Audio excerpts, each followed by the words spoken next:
Well, guys, I'm sick. I wasn't going to record because of this, but then I realized now my voice is just perfect for scary stories. I guess this is just more proof that I'm not an AI. Or actually, you never know. Maybe I just added a sick filter to my AI voice. All jokes aside, we have a very creepy story to read today that ended up being one of my favorites of all time. And while I'm reading today, I'm going to be tending to my wheat farm in Minecraft. Without further ado, let's go ahead and get into it. The first story today is from r/nosleep from user Mr. Outlaw. A few weeks ago, I agreed to enter an experimental haunted house. Part 1. The most terrifying thing you'll ever experience. Do you dare? That was the exact phrase that had been printed onto the flyer. I had stumbled out of a bar one night, preparing to walk back to my apartment when I noticed it. The flyer had been stapled to a telephone pole, nearly buried beneath several others. Halloween was coming up, so I had already seen plenty of advertisements for various kinds of haunted houses. But this one stood out, largely due to how different it looked from the rest. I guess you could have called it a bare-bones design, other than the slogan, which was in large, bold letters. The only thing that had been printed on there was an email address near the bottom. Strange, but I liked it. It intrigued me. I took a picture of it, and once I got home, I sent an email stating that I'd seen the flyer and was curious as to what this was all about. They got back to me the next morning. Hey there, glad we've caught your interest. We're a new startup company that aims to deliver revolutionary horror experiences. Think about the classic haunted house you'd find at fairs or in your local community. They're fun for the family, a good option for a first date, but have you ever actually been scared by one of these? What we've developed here transcends that. What we're offering is an opportunity to experience true primal fear. Are you brave enough to find out what we have in store? How are you going to shit on the very concept of a haunted house when that's exactly what you are marketing? But as skeptical as I was, I still reckon that it could be something worth checking out. I hadn't been to a haunted house in a while. Maybe they really did have a unique spin on it. I replied stating that I was indeed brave enough to check it out, that I'd like to know more about what they were offering. This time they got back to me within the hour, providing a more in-depth explanation. Essentially, their twist on the conventional haunted house was that it wouldn't take place in a house at all. Not some makeshift DIY thing either. They were going to set it up in an abandoned building near the edge of the city. But there was another layer to it, because apparently nobody knew what the building had actually been used for, why it existed at all. There were even rumors that it just appeared one day out of thin air, that it wasn't even man-made. I wasn't sure what that was supposed to mean, but it was pretty decent marketing. That much I couldn't deny, but things have gotten expensive these days and it's left me with a pretty tight budget. And with what sounded like such an elaborate setup, I had my doubts that I'd be able to afford the entrance fee. I brought this up to them in my next email, and they told me that it wouldn't be a problem, that I wouldn't actually need to fork up any cash at all because they'd be the ones compensating me. $400 cash, to be dispersed at the end. Because technically the project was still in its developmental phase, that this was only going to serve as a test run, an experiment. They assured me that they had implemented rigid safety protocols, that they themselves have gone through it several times and could say with confidence that there was no risk of anybody getting hurt. At this point, I honestly couldn't believe my luck, because quite frankly, the money would have been real nice. I suppose that I was ecstatic enough that I had stopped analyzing the situation through a critical lens, but I don't know. What would you have done if you were me? Would you have questioned things more? Be honest with yourself. I sent them a reply telling them I was in, to go ahead and tell me exactly what I needed to do. Their reply was short, to the point, just a set of coordinates along with a time and date, and also a note stating that they'd cover any travel expenses so long as we kept our receipts. 9 a.m. on October 26th. I put the coordinates into Google and it turned up a 35-minute drive out to an area that I'd never been before. Looked like some country road with a forest on one side and a large cornfield on the other. But I didn't see a building, which bothered me for reasons that I couldn't really comprehend at the time. Just not nearly enough to dissuade me altogether. I asked them if I could bring somebody along and they told me that I could, but that they only had one spot left and it was first come first serve. I considered asking my girlfriend Luna, but realized that the idea of driving out to some abandoned road to enter some sketchy building might not be terribly appealing to her. So then I thought about who might really need the money, and it was an obvious choice. My friend Josh. Met him in college, and we'd been good friends ever since. It had been nearly 6 years since we graduated, and I don't think he's ever worked at the same company for longer than 3 months. And over the past few years, I don't think he's been working at all. You know those reels where the caption's like, your unemployed friend on a Tuesday afternoon, and it's some guy feeding a llama in a jungle or something? That's him. He has no car, lives in a shitbox studio with no furniture. How he even has the money to pay for rent or food, I couldn't begin to guess. Savings, he tells me, whatever that means. Predictably, Josh seemed pretty enthused by the idea when I brought it up. He almost sounded relieved. On the morning of the 26th, I picked him up and we drove all the way out there. Based on the story so far, you may be under the impression that I'm not the brightest, but I'm not a complete idiot either. I let Luna know exactly where I was going, told her that if I wasn't picking up my phone at around noon, then something might be up. We arrived at the coordinates at around 8:40. It really was just a random spot on the road. There was a small clearing in the forest where a few cars were already parked, so I followed suit and backed my Nyxon into it. After parking, we got out. The air was cold and crisp and the skies above were a deep blue. We looked around at the 4 people who were already there. One of them was a younger girl, maybe in her late teens or early 20s, wearing a jacket with the hood pulled up, athletic leggings, and sneakers. She was sitting on a tree stump with her arms crossed. And then there was a couple that appeared to be in their 30s, sitting on the hood of their car. They both seemed to be mildly annoyed, and I couldn't tell if it was because of each other or if they were actively regretting their decision to be there. Finally, there was a guy that could have been in his early or mid-20s. Tall and lean with sharp features, his hair bleached and buzzed close to the scalp. A tattoo of what appeared to be a tiger on his neck. He was dressed in what I can only describe as tactical streetwear. And he was the only one that acknowledged our existence. He walked over to us with this huge grin on his face and shook both of our hands. This guy sounds nice. He introduced himself as Kijun, told us that he was visiting from Korea for the week. We asked him why he'd chosen to come here out of all places, since our city was far from being anything close to a tourist destination. He explained that this haunted house was actually an urban legend of sorts, but one that had more credibility than most others, because there were actual, official police reports detailing cases where people had gone missing after entering the place. Ones that had since been scrubbed from public records. I asked if he'd actually read these reports himself. He said that he hadn't, that they were pretty hard to find, but that he was really into this sort of thing. The weird, the strange, the dangerous. So he'd done as much research as he could and found some contacts in America who clued him on this place. And now he was here. I wasn't sure whether I really believed him. I looked at Josh and could tell he was feeling something similar. That Kijun might have been somebody hired by the company and given a script to try and freak us out. And if that had been the case, it was kind of working right then. But before we could ask him anything else, another vehicle pulled up. A black Mustang, new and shiny. It parked against the hill leading down to the clearing before 2 young guys climbed out of it, both wearing college football jerseys.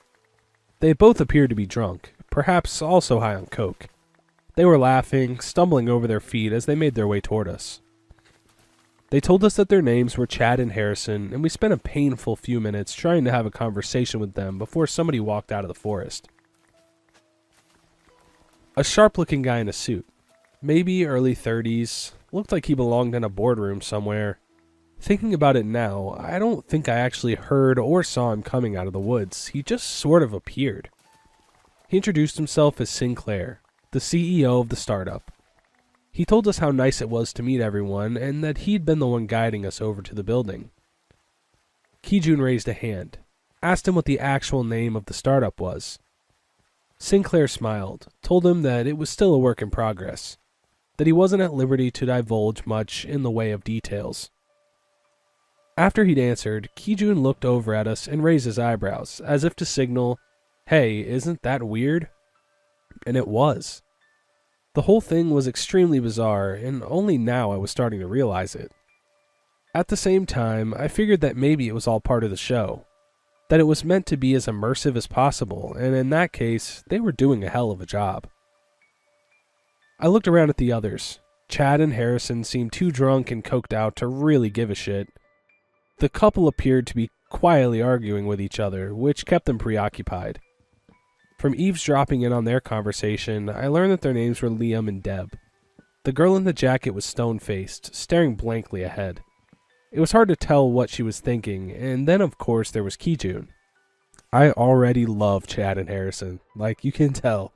Chad and Harrison had some beers, did some coke, pulled up in the Mustang, and they're just here. They're purely running on vibes right now. Anyways, we love Chad and Harrison. Sinclair asked if there were any more questions, and Josh raised a hand.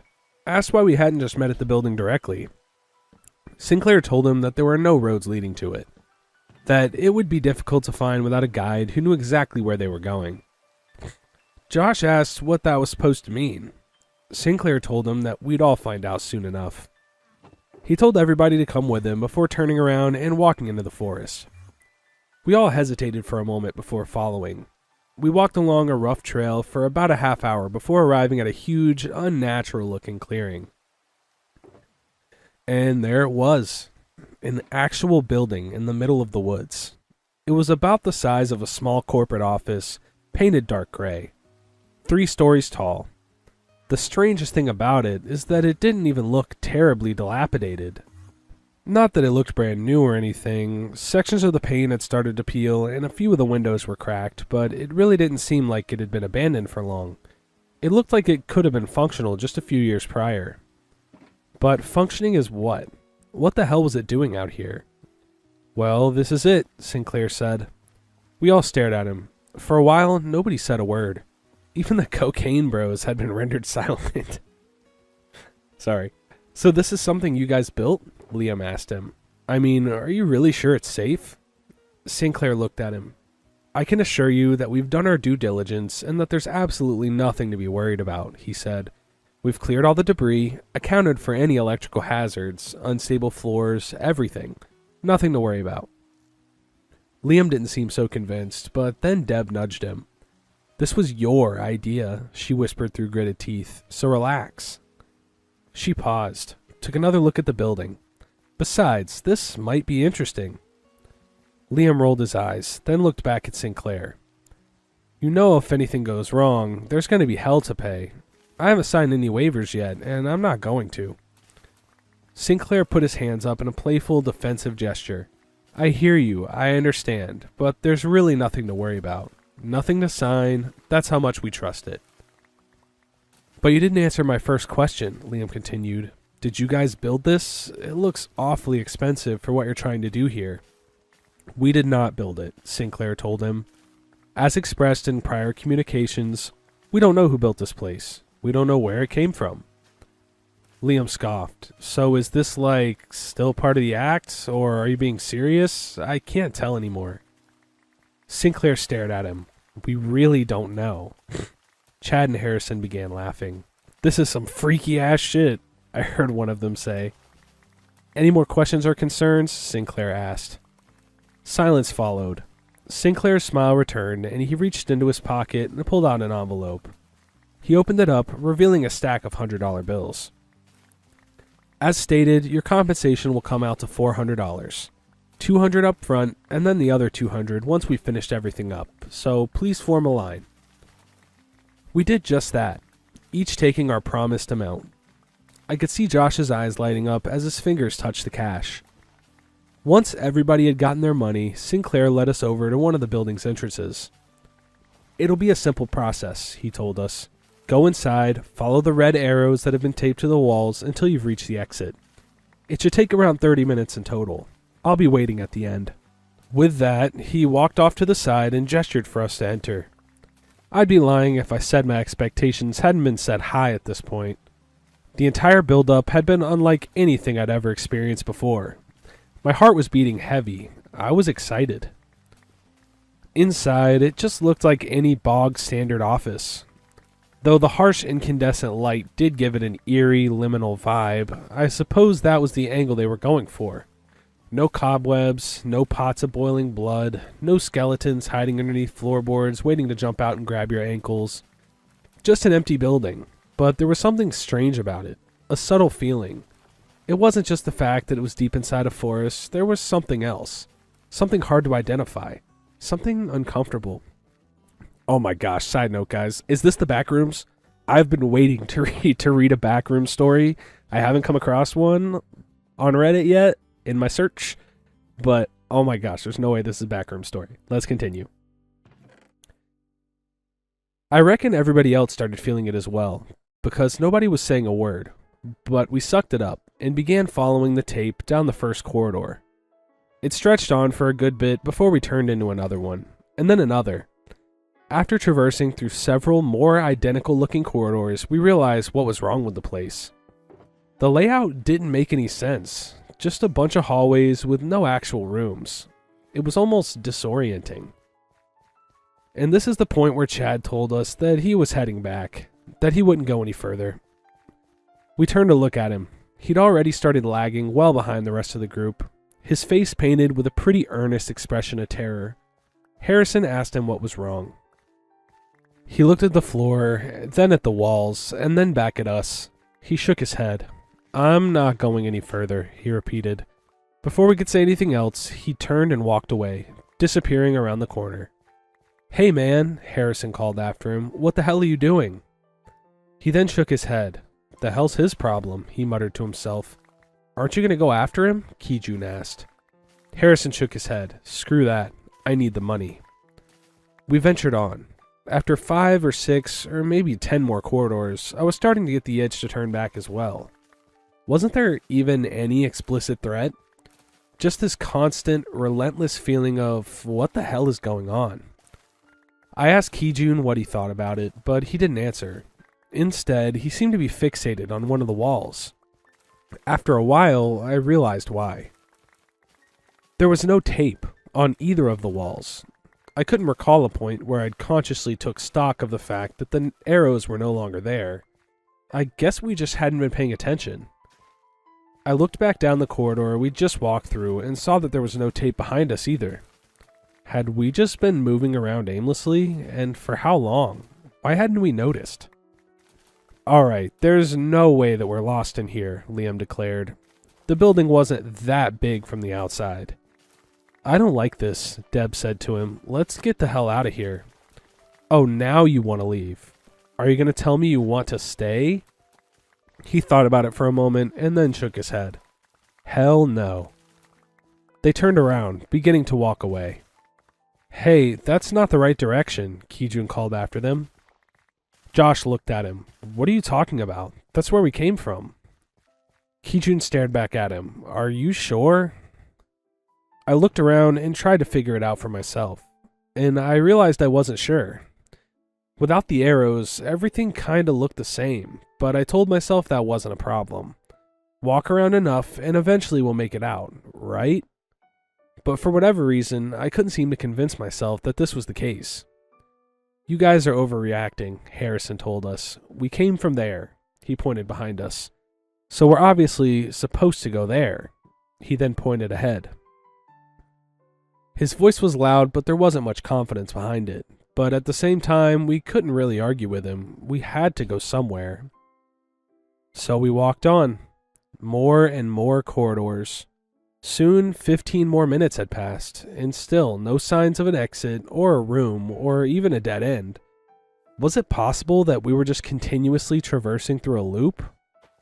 I started keeping track of the turns we were taking. Left, left, right, left, left, left, right, right. Clearly we weren't. I took out my phone to find that the signal was dead. I asked around, and so was everybody else's. 10 more minutes, and now the panic had turned into one hell of a thing.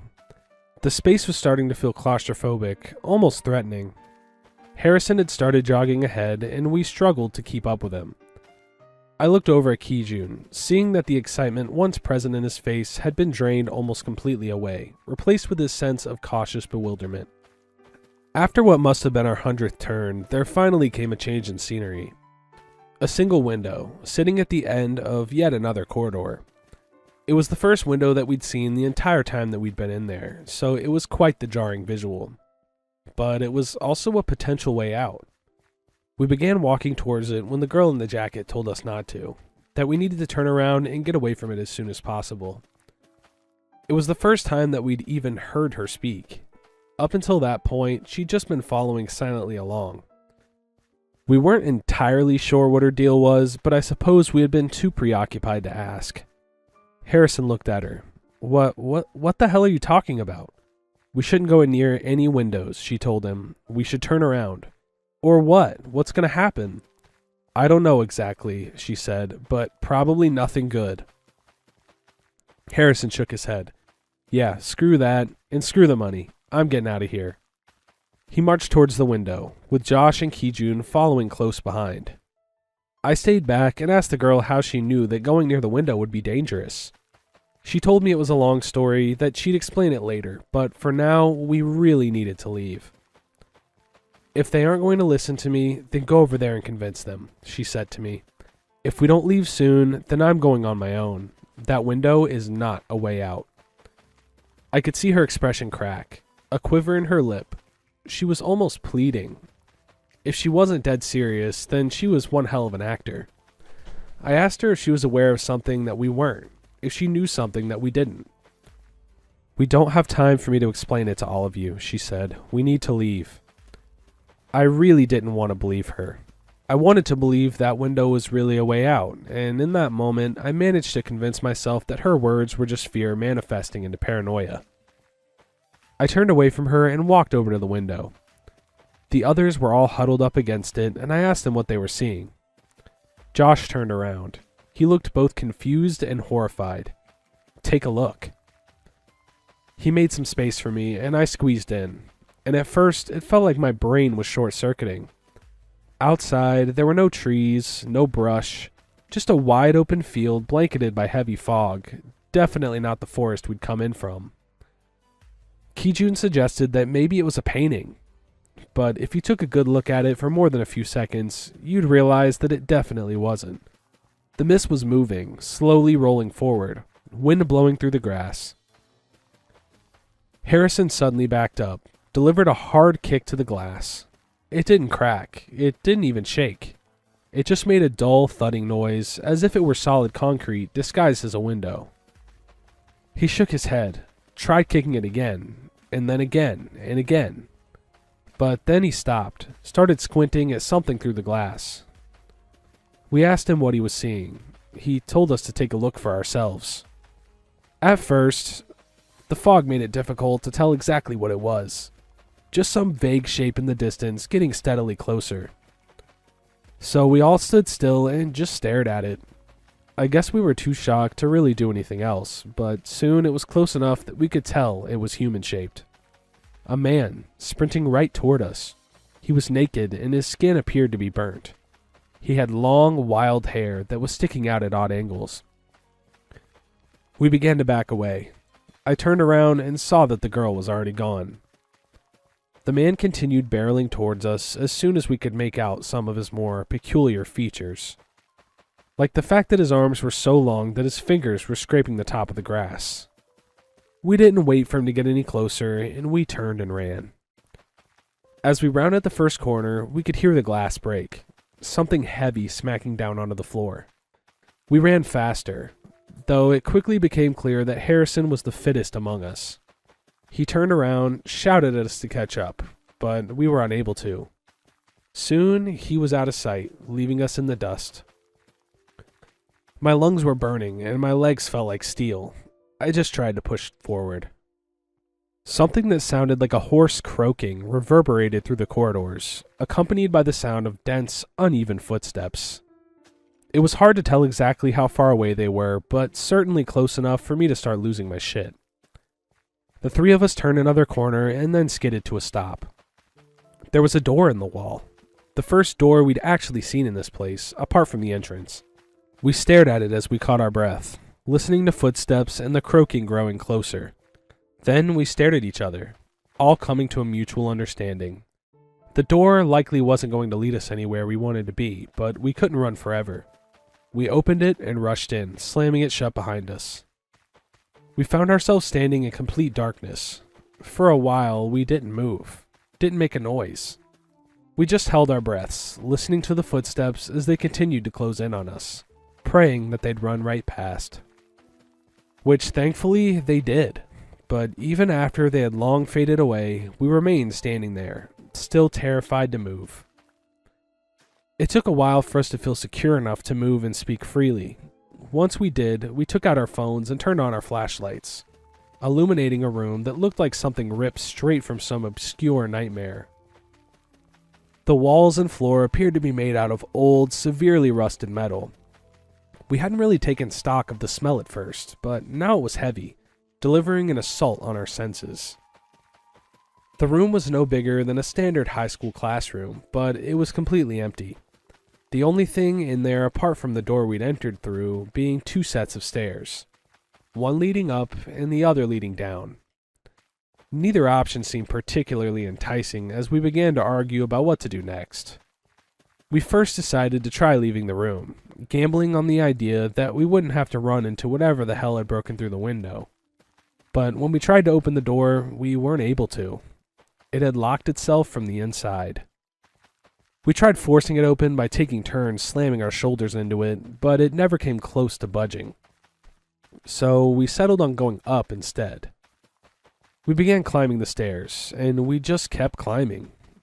It took us far too long to realize what was wrong, because we should have reached the 2nd floor long ago. Even if these stairs went all the way up to the 3rd, we should have been there at that point. The building could not have been more than 30 or 40 feet tall, and we've been walking for over 20 minutes. We also noticed that the air had grown thicker. It was becoming difficult to breathe. We began retreating down the steps, and once again, the stairs wouldn't end. Not after 30 minutes, not after an hour. I could hear Josh starting to hyperventilate, and I tried to calm him down. Eventually, he did. And then we just sat there. We were exhausted, mentally whipped. Kijun's phone was the first to die, and then so did Josh's. Now we were down to one light, and it wouldn't be much longer before we were in the dark. After a while, we could hear footsteps moving up towards us. We stood up, ready to sprint again, when a familiar voice called up to us. "Wait, it's me." I angled my light down the steps, and it revealed the girl in the jacket, but I was too paranoid at this point to fully accept that this wasn't some kind of trick, so I continued to back away. "Don't freak out," she continued. "It's me. It really is." She seemed earnest enough. I asked her where she'd been this entire time. She shook her head. "I don't know, just around, I guess." I asked her what the hell that was even supposed to mean, and why she seemed so relaxed. "Look, I'll tell you, but we need to get out of the stairs first," she told me. "It's dangerous here." I told her to tell us what she knew about this place that we apparently didn't know. That if it might help us escape this place alive, we deserved to know. She took a deep breath, and then she told us that her name was Nadia. Some time ago, her brother Anton had gone into one of these, and he hadn't come back out. I asked her what one of these was supposed to mean. She explained that this place can appear in different locations and can take on different forms. The one that her brother had gone into had been in a different city altogether. He had also been part of a group of 8, and out of those 8, only 3 of them had been seen again. 2 of them had made it all the way to the end, while the 3rd had left very early on. Her brother's girlfriend, Dixie, had been one of the 2 that had made it to the end. "So this place ends?" Josh asked her, hopeful. She nodded. "Eventually it should, according to Dixie. We just have to deal with a lot of shit before it finally does." As she was speaking, I felt a sudden flash of anger. I asked her why the hell she hadn't stopped us from coming in here in the first place. If she was privy to all this information, why didn't she just tell us from the get-go? "Would you have believed me?" she replied. "If I'd caused a scene out on that road and told everybody that this was some messed up, dangerous place, would you have believed it?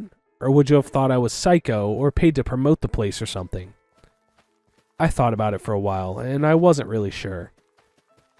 I then asked her why she decided to come back herself. She said it was to try and find Anton. She didn't think he was dead, just trapped in here somewhere. She said she was going to get him out. She'd gotten as much information out of Dixie as possible and then went and did some research of her own. But she'd gone a lot deeper than Kijun had, managing to track down first-hand accounts of others who had entered and survived the place. Though a lot of it ended up being incoherent, their memories of the place being scattered, hazy, unconsciously repressed. But what she was able to conclude from all of it was that if you ever found yourself in here, you just had to keep going. Even when the desperation hits and you're terrified and things seem hopeless, you just keep going. Because eventually the place will let you go. But only after you've proved to it that it isn't going to be able to break you. It could take hours, maybe days, but you had no other option. She also mentioned that if anything seems even remotely dangerous in here, it most certainly is. She then told us that we needed to get moving, back up the stairs. We asked why up and not down.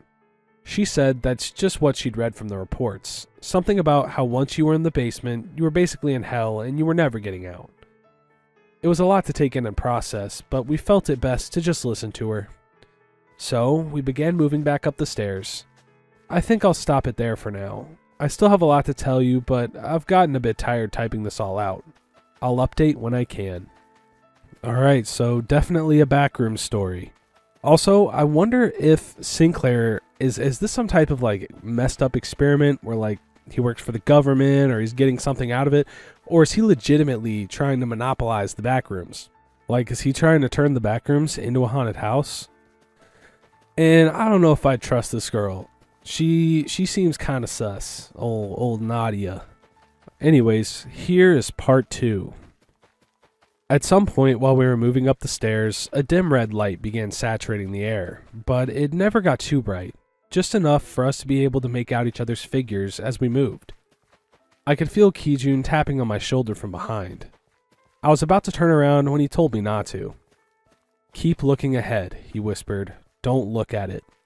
"Look at what?" I whispered back. "There's something following us." "What do you mean?" "There's an extra person here." I looked up, counted the figures ahead of me. 3. Everybody was in front of me. The person behind me wasn't Kijun. There shouldn't have been anyone behind me at all. I could still hear them breathing. I told everyone that we needed to start running. Nadia didn't miss a beat and began bolting up the steps while the rest of us trailed close behind her. I'm not sure how long we ran for, but by the time that the stairs ended and gave way to another corridor, my legs had nothing left to give. We looked back down, waited for something to come charging up at us, but nothing ever did. So we walked on. Now it was back to the ceaseless maze of halls. It had looked fairly identical to the ones that had come before, besides the red glow, which had persisted up from the stairs. I asked Nadia what the red was supposed to mean. She told me she wasn't sure, that it hadn't come up in any of the reports she'd gone through. She then told me that there were hardly any similarities between the reports at all. Each experience had been unique. Some mentioned going through rooms the size of auditoriums, while others mentioned having to squeeze through tube-like spaces. There were also accounts of even stranger, more abstract areas. Things like a series of rooms floating in empty space, connected only by both horizontal and vertical ladders. Narrow walkways suspended over massive pools of black water. One even mentioned a room where they could see the stars and moon above, but they knew that they weren't even outside, because they could still see the walls.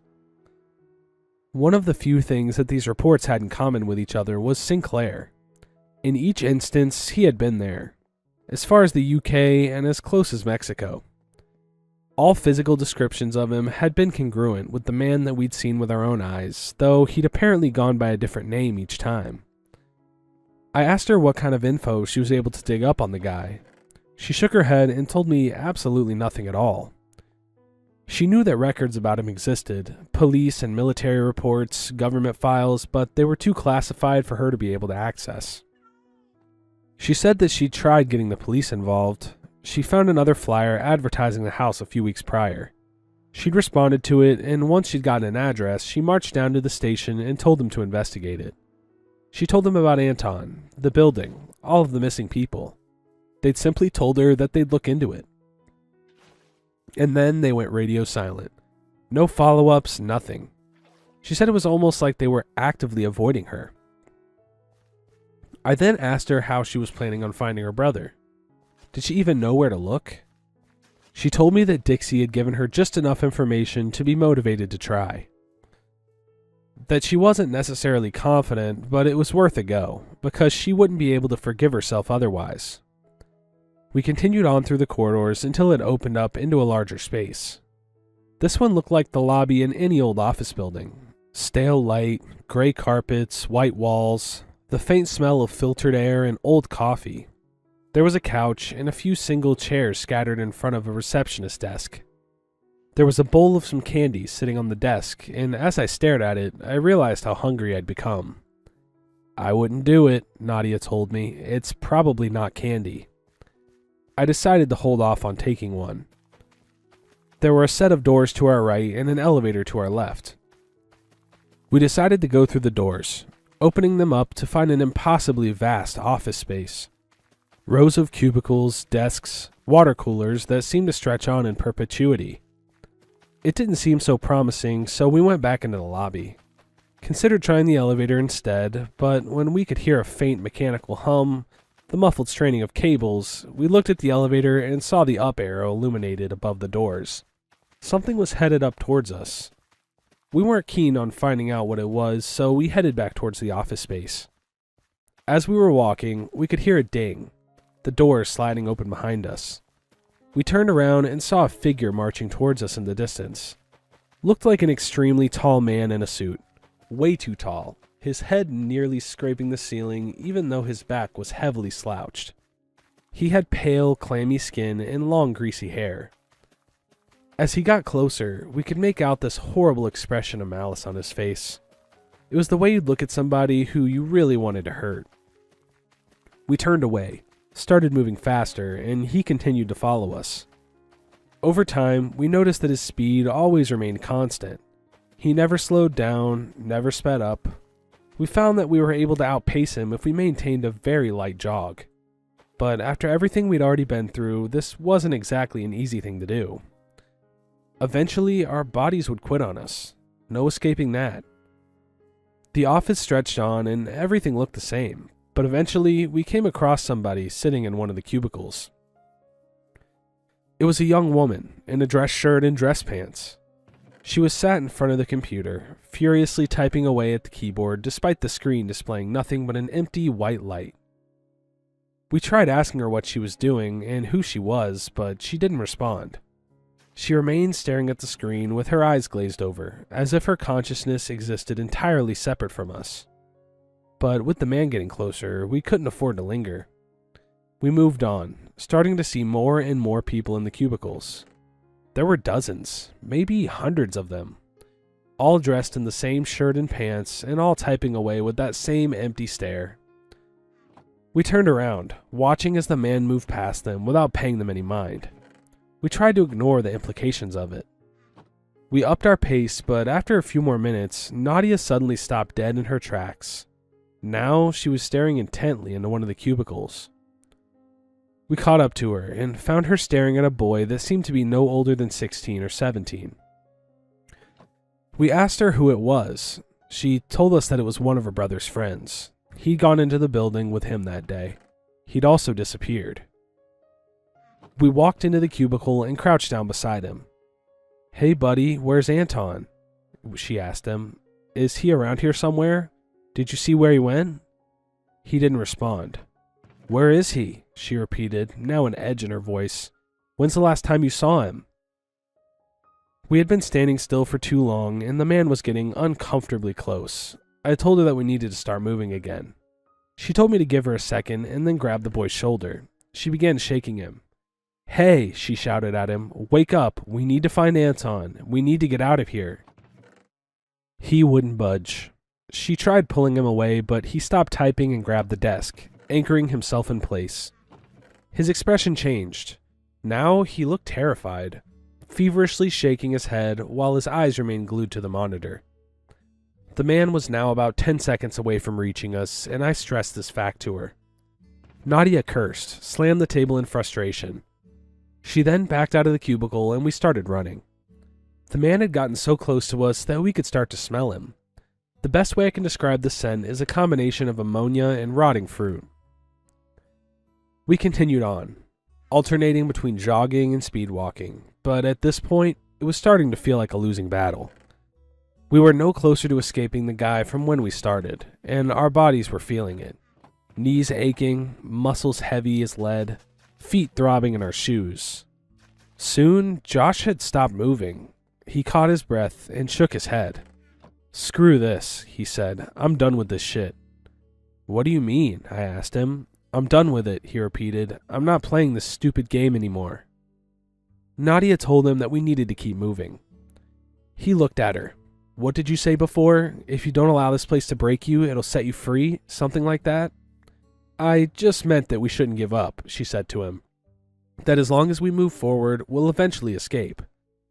"It's fear, right?" he continued. "If we have no fear, then this place has no power over us." "No," Nadia told him. "No, it's not like that at all. This isn't going to end until we make it end." He turned around, began walking towards the man. We tried pulling him back, but he yanked himself free. "I'm not scared anymore," he told us. "I'm getting the hell out of here." He looked at the man as he approached. He raised his arms. "Come get me," he screamed at him. "I'm not scared of you. I'm not—" The man bent down, and his jaw unhinged what had to be several feet. He grabbed Josh by the waist and picked him up and then shoved him into his throat. I'm not sure how else to describe what happened. It was like there was a black hole waiting just beyond his mouth. Josh disappeared straight down into it. There was no struggle, and the man didn't even swallow. He just closed his mouth and continued on towards us. We ran again, and this time we didn't stop until we finally reached the other end of this incomprehensible space. Waiting for us in the wall was another elevator, and it was a sight for sore eyes. We only had the option to go down, and so we pressed the button, and then we waited. We had managed to create a good amount of distance between us and the man, so he was still a good ways away. But the elevator hadn't arrived, and he was only getting closer. We pressed the button again, as if it would help anything, and then again, and again. We looked around to see if we had missed a door, another elevator, a set of stairs, any kind of opening, but there was nothing. Eventually, the elevator did open up, and just in time. We rushed in there, and the doors closed right as the man was unhinging his jaw again. That rotting ammonia smell lingering in the cabin, and it was so strong I had to swallow back some bile. We could feel ourselves start to move down, and it was pitch black inside. "You guys still there?" Kijun asked. We told him that we were, and he seemed relieved. I felt around the walls, and it seemed like they were made of glass. After a while, the cabin suddenly filled up with a dim red light. It was a bit brighter than the light back in the corridors, but much more ominous once we realized the source of it. We appeared to be descending down towards a vast, sprawling metropolis. We could see skyscrapers of varying shapes and sizes all packed tight together, stretching out in every direction as far as we could see. It was hard to grasp the scale of the place. We must have been several miles up in the air, and yet there were still buildings around us that dwarfed us. The sky above was dark, and the only illumination came from the blood-red lights emanating from the windows in the buildings. And then we realized that there wasn't actually a sky at all. No stars, no moon, no clouds, just a black sheet. We looked down at the streets below and saw no cars, no people, no streetlights, not even any sidewalks. But then we looked further out in the distance and saw a lone figure shambling towards the base of the elevator. And then we saw another one, and then more and more. Soon they were appearing in waves, crowds of dark shapes closing in on us from every direction. We took a closer look and saw that some were crawling, others sprinting at full speed. Some appeared to be missing limbs, while others were much more bizarre in appearance. Some didn't seem human at all. It wasn't much longer before the streets below were completely filled, as if this were some kind of messed up parade. The figures continued to flood in, becoming packed so tightly together that they were now scrambling over top one another. Soon they'd started climbing up the buildings that surrounded us. The elevator began to descend slightly faster. Before long, we'd reached the bottom, which was something that all three of us came to an unspoken agreement absolutely could not happen. We looked around the cabin for a solution. There was nothing obvious at first, but we didn't panic. After dealing with this place for as long as we had, we'd become hardened in a way. I'm sure that if we had been in this situation earlier on, we would have shut down and given up. But now we knew this place had rules. Perhaps we didn't understand them, but it didn't seem likely that this elevator was meant to be a death sentence. Especially not after how far we'd come. "The wall behind us," I said. Since it was made out of glass, we could see the floors passing by.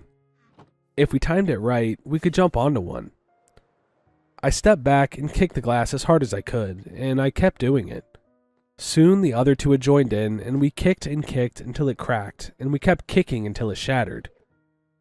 At this point, we could start to hear pounding on the glass all around us. I could see movement at the edges of my vision, but I tried not to spare it any attention. We needed to focus. This was life or death.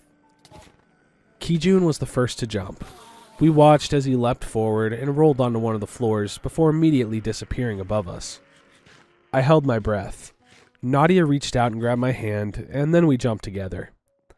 I think we made it by less than an inch, landing hard on rough carpet. Seconds later, we heard the elevator crashing down onto the ground. We turned around, finding several dark figures pressed up against the glass outside the shaft. We stared at them, and although we couldn't make out any of their features, we could tell that they were staring right back at us. We were almost convinced that the moment we tried running away from them, they'd burst through the glass.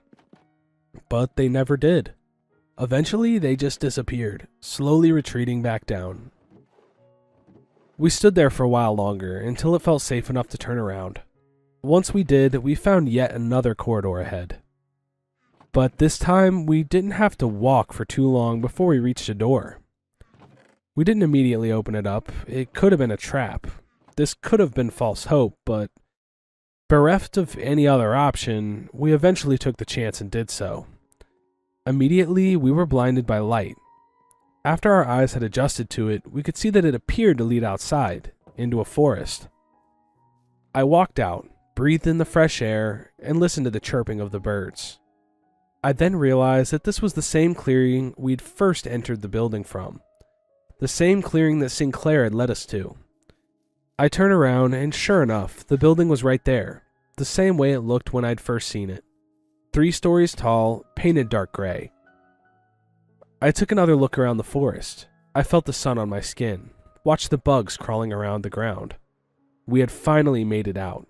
It felt surreal. I almost wanted to collapse and start crying. I looked over at Nadia, who was still standing in the doorway. "We're out," I said to her. "We're free."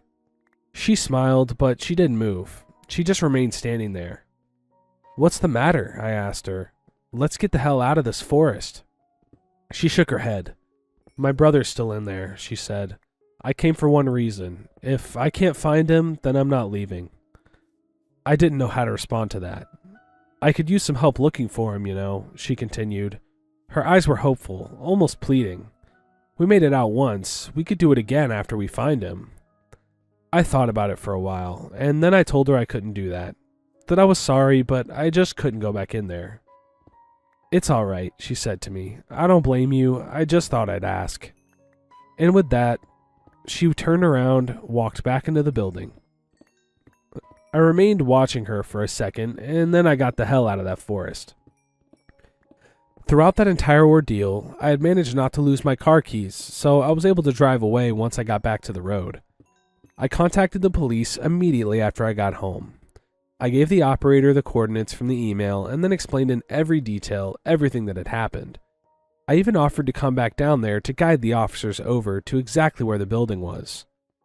The operator thanked me for calling in and told me someone would follow up with me soon. This all happened weeks ago, and still, nobody's gotten back to me. I don't know how many times I've called in, asking for an update. I've even gone down to the station in person, but every time they just tell me the same thing. That somebody would be following up with me. It's like the universe is telling me to just drop it. that I should just be grateful that I even made it out of there, that I shouldn't be pushing my luck any further. But I don't know. That's a bit of a hard pill to swallow. Josh is gone, Nadia's still inside that place, Sinclair, or whatever the hell his name really is still out there. That building is still out there. I don't think I'm ready to let this go. Not yet. The fact that Nadia went back in to go look for her brother is crazy. Like, honestly, the fact that Nadia even asked, like, hey, we made it out once, we can get out again. Like, no, I'm sorry. You didn't find him the first time around. Your brother's friend was, like, locked in a cubicle and his, mind was broken or whatever. He was in a different plane of existence. Same thing probably happened to your brother. You probably just didn't see him sitting at a cubicle. Or maybe he got eaten by the black hole mouth guy. Did the OP even actually escape the back rooms? Or is this just all part of it still? Do you ever actually escape? Who knows? Anyways, that was another great story from Mr. Outlaw. All of his links are going to be down in the description, along with a link directly to the story. Huge shout out to my channel members. Thank you so much for your support. If you guys do want to further support the channel, that link's going to be down in the description. It is absolutely not necessary, but it is greatly appreciated. I hope you guys enjoyed today's video. If you did, drop a like and subscribe, and I will see you tomorrow. Peace.